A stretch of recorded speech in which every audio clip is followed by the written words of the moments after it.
I have made no secret of the fact that I am not a big fan of plastic surgery. If you need it for gender-affirming care, or if it is going to absolutely affect your mental health, fine. This belief that, like, I'll be popular if I just get double D boobs. All my previous trauma will evaporate if I just remove this rib. But there is a world where, like, a US surgeon will say no to BBL.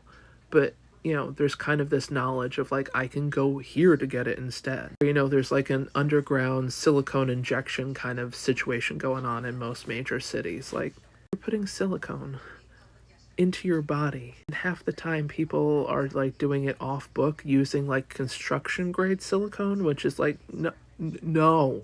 Well, my boyfriend likes big boobs, so, I at 5'1" and 98 pounds am gonna get G implants. Then he'll love me.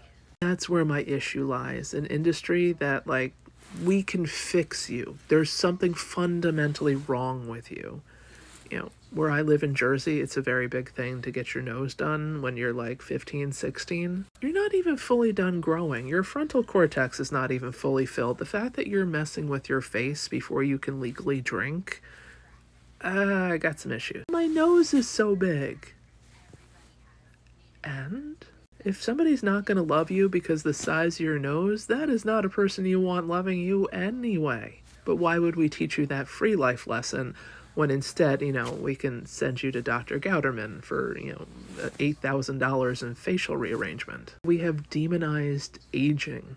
Oh my gosh, my breasts fell naturally with age. Oh my god, that guy, he's got skinny calves. I could never breed with the skinny calfer. Okay, but if he gets calf implants and you have a baby with him, genetically you're gonna have skinny calves because plastic surgery does not affect your genetics.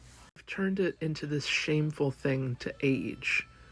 Like, you can age, but nothing past 45. And I mean, things can kind of fall, but not a lot. Whatever we do, we never talk about our plastic surgery because, just rest and hydration and a healthy diet. This day, people still give Cher shit for just being honest about what she's done to her body to look as good as she does. Like, I mean, people are willing to judge Lindsay Lohan for whatever she did, but now they're like, okay, but she does look amazing. Yeah, she once again looks 21. She's in her 40s. That's weird. Doing most of this to become pleasing to the male gaze. Why are we so interested in looking eternally teenage for a bunch of men who legit prefer teenagers? What really freaks me out now is Meghan Trainor, who I have a ton of issues with, now doing sponsored ad content because she got a breast lift and I guess re-augmentation. While she fully announces it in the ad, she's now like specifically hyping a plastic surgery product. Not just get surgery, but like, get this kind of breast surgery. It worked for me. Which any doctor will tell you ever since we've started running pharmaceutical ads on American television, like, this is the boner pill you want, and this is the restless leg pill you want, and I mean, sure, your doctor probably knows more about how your heart is working, but this is the heart medication you want to tell your doctor that you want to be on. We now have celebrities endorsing specific plastic surgery products. Is going to have a major impact upon people who will now go to plastic surgeons and start to be specific about, like, well, I want Meghan Trainor's breast implants. And I want the Rachel haircut. I want the Cher Botox in Zone B, but I want, like, the Renee Zellweger, Botox in Zone B. Like, I already have dentists who will say they constantly get asked, like, give me Julia Roberts' teeth, or, give me Zendaya's, whatever kind of thing.